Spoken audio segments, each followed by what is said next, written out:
G'day everybody. So I'm going to be going over some of the ways I've been using this Yacon the last couple of weeks.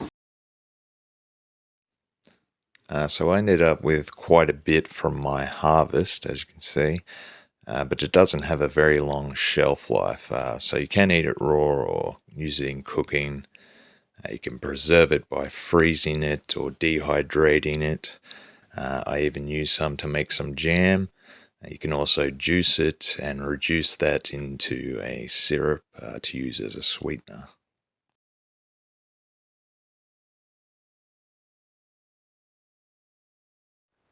So yeah, these are actually really good.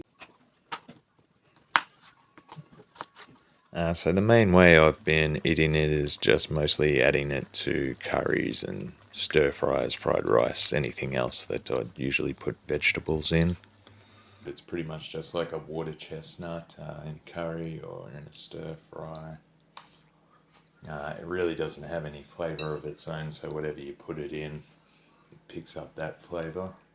And it just stays crunchy the whole time, apparently.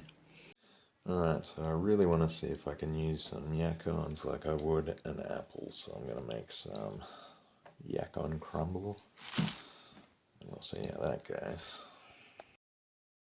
Okay, so when I made this, it was one of the first things that I made. I didn't realize exactly that the Yacon doesn't soften up like an apple when it's cooked.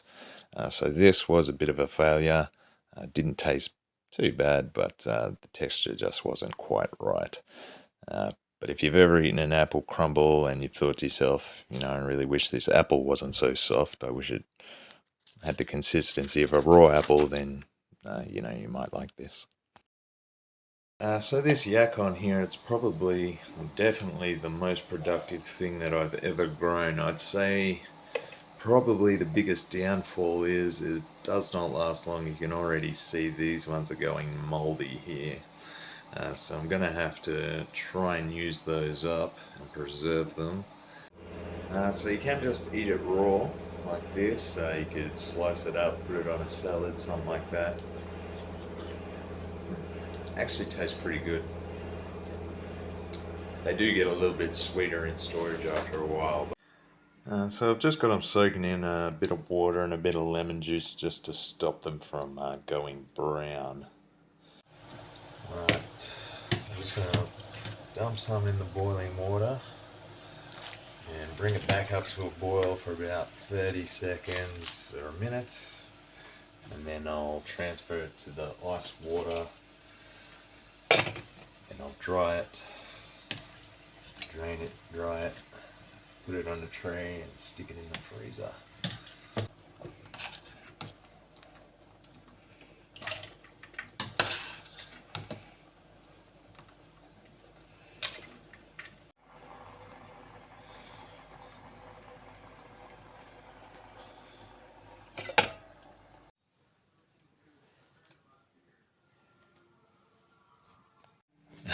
Okay, so I left this out for a couple of hours to dry, so maybe don't do that. But it should still be alright to eat. It's just oxidizing even after it's cooked. It's weird. Alright, bung that in the freezer. So I finally shred some up to add to some pineapple jam that I decided to make, and this actually worked out really well. It was probably only about 1/3 Yacon to 2/3 pineapple, but you could probably go even higher than that. So because the pieces were so small in there, you didn't really notice that texture as much, which is the one thing that I didn't really like about it. That works.